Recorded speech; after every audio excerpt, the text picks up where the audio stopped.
All right, guys, we're here with Coach Robin Pingeton.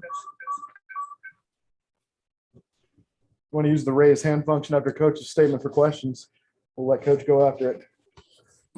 I just appreciate you guys jumping on for sure. Obviously, really disappointed in our third quarter. I thought, for the first half, played pretty solid, had some breakdowns, but overall thought we played pretty well. Talked about some, adjustments we needed to make in that second half, and hoping to get a little bit more pressure in that third quarter, and didn't pressure like we did in that first quarter. But you also got to knock down shots. We were 3 for 18 in that third quarter, and that really hurt us against teams like Tennessee, and we knew that they'd come off a loss and lost through their next 4. We knew we were going to get their best shot. I thought we came out and out of the gates played a lot better than we had been. That was one of our concerns.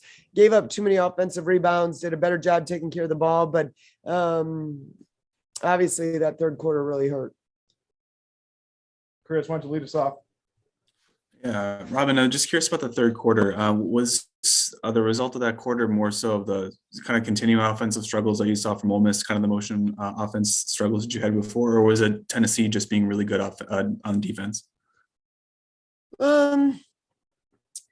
Yeah, I mean, Tennessee's a long team, right? They've got great length, and one of the taller teams that we're play. I mean, great shot blocking ability, and they can clean up a lot of stuff at the rim. And what they end up with tonight, 7 block shots. So their length, I think, hurt us. I felt like just the timing of our ball movement at times was just like a 1 or 2 seconds delayed, which a team like this, again, you've just got to really be on point, be on target. And then the shots we got, like I said, I mean, we're a better shooting team than that. We shot, where's that at? Third quarter. Yeah, 16% in the third quarter. And, that's just, it's hard to stay with teams when you shoot 3 for 18. Brandon? Coach, what do you make of your defense tonight? Obviously, it wasn't the result you wanted, but you still did have 11 steals and 2 blocks and stuff. What do you make of the defense? I just say inconsistent, and there's some possessions that, man, we're really playing hard, and it's just stirring it up a little bit, which I like. I think we've gotten a lot more aggressive in the passing lanes. I thought we forced some turnovers, which we knew Tennessee's a team that struggled with that area. And so we wanted to get out a little bit more in those passing lanes and just be disruptive. But at the same time, we had some breakdowns with our rotations. You got Key inside and got caught on the high side at the free throw line, easy lob. We allowed their best 3-point shooter, Tess Darby, who we talked a lot about in our scouting report, to get off 7 threes. To me, that's attention to detail. We just got to be better in those areas. And so, there's flashes of grittiness, but I would say we're inconsistent right now, and certainly a lot of room for improvement. Lila? You mentioned the size and length, and with the 7 blocks, those all came from Key, and I know LaDasia Williams got her 3rd foul there early. What was kind of the strategy with you guys going up against that length, and what do you think you guys need to do to kind of improve when you're facing taller teams moving forward like that? Well, I mean, Key's one of the taller teams that we're going to play against. We felt like we knew she was a great shot blocker. We felt like if we could get her off the bounce a little bit more and really attack her, not quite as consistent as she gets into foul trouble a little bit, if you can really be aggressive off the bounce. And I thought there was opportunities when we had some guards that she matched up with that we could have taken advantage of. But I also think that we got some really good looks that we didn't convert on. We wanted to get her involved in some more ball screening action. Anytime we can force that kind of low wide hedge with our ball handler. And that's the thing, you feel like you can get that mid-range shot, but she's got such great length and can clean up so much on the defensive end. Chris?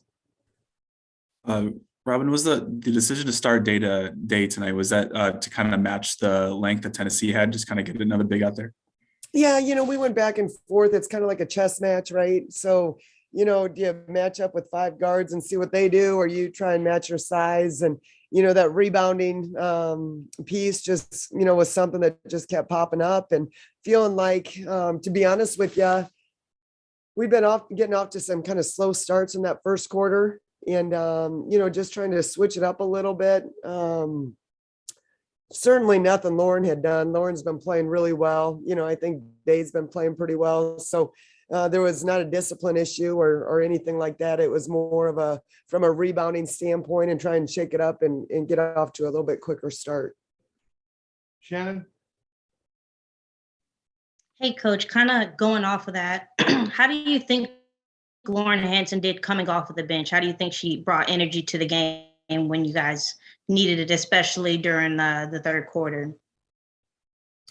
Well, I don't know. I just think Lauren handled it really well. We talk a lot about mission first, and we've got to set aside any personal agenda, and we got to accept it for the good of the team. And, I felt like Lauren handled it like a champ. I thought she came out and really competed. I thought she played hard, honestly, on both ends of the court, and really, we've seen that. I mean, she's a great player. She's been in our lineup. She'll probably be back in the lineup. I don't know what we'll do with it against Arkansas, but just really proud of the maturity and how she handled it. It should be nothing less than mission first, though. So we talk about that a lot as a team, and I'm not surprised with the way she handled it. Well, Yeah, you talked about, that, mission first and building towards, March, with 5 games, left here in the regular season. Kind of, how do you handle that messaging, with the team and what you guys need to do to, stay on track to get into the tournament? Yeah, so all these games are just going to be dogfights, and we've lost some of these battles recently, but I truly believe we can win the war, and that's getting to that NCAA tournament in March. We've got to keep our nose to the grindstone. We've got to have some self-awareness. We've got to own what we need to own. We've got to clearly, make some adjustments. We're going through the second time of playing a couple of these teams. And so they're teams that we've faced before. So there's going to be some familiarity. It's again, kind of like a chess match, and none of them's going to be easy, but it's not supposed to be. It's SEC basketball, and every night out's a dogfight. But like I said, we've lost a couple of these battles lately, but I truly believe in this team. They're just a tremendous group to coach, to be around. We've got a lot of talent in that locker room, and we've just got to keep our nose to the grindstone. But I truly believe, we'll win the war when it's all said and done. Chris? Robin, I know projections are projections. I'm asking to think about what this is going to need to take to make the tournament. But do you feel like that this team is still in control of its own destiny in the next 3 weeks of the season to earn that berth in the regular season and kind of going into the SEC tournament too? Oh my gosh, there's so many. I mean, 5. What do we got? 5 games left, and I mean, I haven't looked at any of the scores tonight, but man, in this league, anything can happen on any given night. And so, I think we've positioned ourselves well, but I still think we have work to do. And, our players understand that. We understand that as a coaching staff, and there's a lot of opportunities out there. So I think the most important thing is that you've positioned yourself, and now you've got to finish it. You've got to execute down the stretch, and you've got to finish strong. We'll take one more question from Brandon. Coach, obviously we've had you've seen some defensive struggles again, or tough defensive minded teams in Tennessee and Ole Miss. How do you kind of prepare for teams like that going forward? Because the schedule doesn't get easier, as you say, with SEC matchups. So how do you kind of prepare for the next one? Well, that's the thing. I think, everybody's a little bit different in this league, how they defend. And you've got some that like to full court pressure you, some that just really get after in the half court. Some are stronger than others. But hopefully, I'd like to think you either win or you get better. And that's just got to be your mindset. You either win or you get better. And so, we'll go back to the grindstone. I think we've made some strides in that area from the Ole Miss game.